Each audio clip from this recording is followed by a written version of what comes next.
Assalamualaikum warahmatullahi wabarakatuh. Sampai paham apa efek dosa yang kita lakukan. Dosa itu punya efek 4 yang sangat buruk. Tapi sebelumnya, apa itu dosa? Dosa itu adalah segala yang kita lakukan dalam melanggar syariat, baik untuk diri kita, untuk Allah maupun untuk orang lain. Contoh, untuk Allah kita nggak sholat, nggak puasa, nggak bayar zakat, dan seterusnya. Untuk orang lain kita gibahin orang, buka aib orang, kepo urusan orang, menyebarkan kesalahan orang. Untuk kita, misalnya kita buka aurat keluar rumah, itu semua tentang diri kita. Nah, kalau seandainya kita melakukan dosa ini, maka kita akan mendapatkan 4 efek sampingnya. Yang pertama, urusan kita menjadi sulit. Mau apa-apa sulit. Ngurus KTP sulit. Orang kok muda aja kok kita susah. Ngurus semuanya jadi sulit. Ya, masukin sekolah anak jadi sulit. Urusan kita jadi sulit. Yang kedua, doa kita menjadi terhambat. Salah satu faktor penghambat doa adalah dosa. Kok orang belum doa aja udah Allah kabulkan. Sementara kita udah doa, susah banget rasanya doa kita terkabul. Yang ketiga, dengan kita melakukan dosa, maka hati kita menjadi nggak tenang. Walaupun uang banyak, rezeki lancar, tapi hati ini nggak tenang aja. Nggak jelas kenapa, padahal masalah lagi nggak ada. Itu adalah efek doa. Dan kemudian yang keempat, efek dari doa adalah rezeki menjadi tersendat. Jadi ada orang yang udah mencari rezeki luar biasa gitu ya. Dan udah bekerja keras. Tapi rezekinya gitu-gitu aja. Seandainya dia berdosa. Bisa jadi karena dosanya. Tapi seandainya dia udah melakukan banyak kebaikan. Dan tidak berdosa. Bisa jadi itu ujian baginya. So, ingin perkara menjadi mudah. Ingin doa diijabah. Ingin hati tenang. Kemudian ingin rezeki lancar. Salah satunya hindari dosa. Baik untuk diri kita saat ibadah kepada Allah dan dosa terhadap orang lain. Sekecilkan berbuat dosa, perbanyak berbuat ibadah. Maka keempat tadi akan mengikuti kita. Semoga bermanfaat. Nah, oke di sini like, subscribe video saya ini. Follow kanal saya ini dan sampai paham.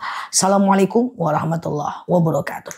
Assalamualaikum warahmatullahi wabarakatuh. Sampai paham. Benarkah sombong di hadapan orang sombong adalah sedekah? Saya jelaskan, jangan skip video ini supaya nggak gagal paham ya. Imam Syafi'i pun pernah berkata, sombonglah kalian 2 kali kepada orang yang sombong. Tapi ini bukan konsumsi untuk semua orang. Apa tujuan Imam Syafi'i menyatakan kepada kita, sombonglah 2 kali di hadapan orang yang sombong. Tujuannya adalah supaya orang itu berhenti dengan kesombongannya dan berhenti untuk berbuat dosa. Orang yang bisa sombong di hadapan dengan orang sombong adalah orang-orang yang benar punya niat yang jelas, yaitu mematikan kesombongan kawan dengan membuatnya menjadi orang yang rendah hati. Ini adalah dakwah.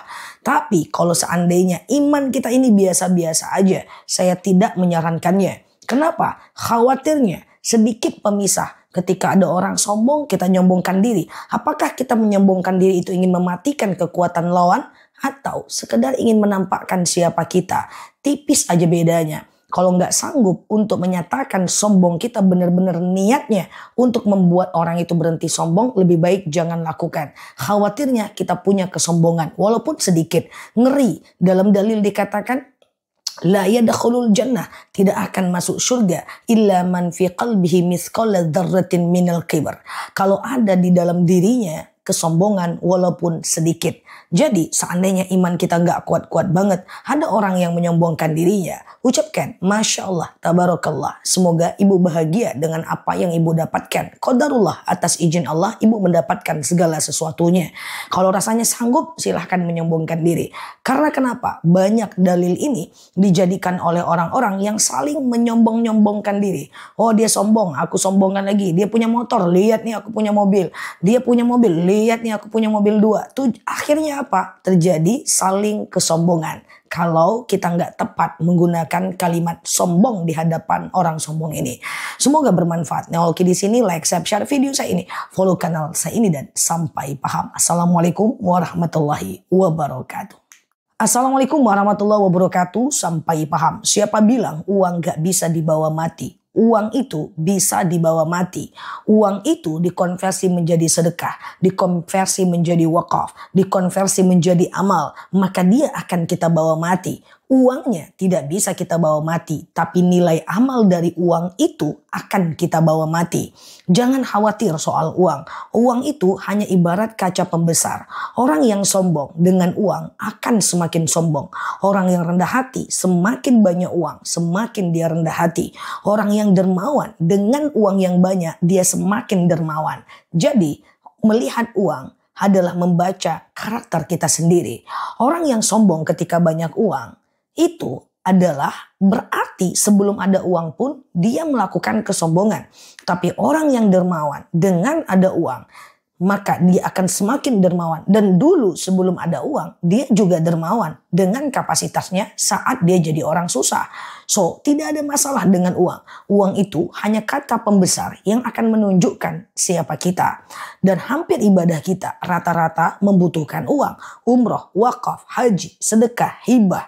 Semuanya butuh uang. Maka teman-teman semua, doalah kepada Allah untuk dimapankan. Dan saya selalu berdoa, semoga kemapanan Allah titipkan rezeki kepada orang-orang yang beriman.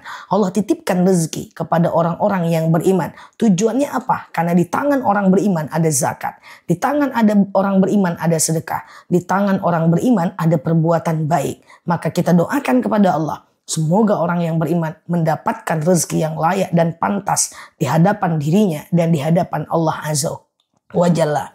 So, kalau kita punya uang banyak, jadikan uang itu sebagai ladang menuju surga, bukan ladang untuk menampakkan dan kesombongan di hadapan manusia yang akan menjerumuskan kita ke neraka. Nah, lalu di sini, like, share video saya ini, follow kanal saya ini, hadir di live ceramah dan tanya jawab bareng aku dan sampai paham. Assalamualaikum warahmatullahi wabarakatuh.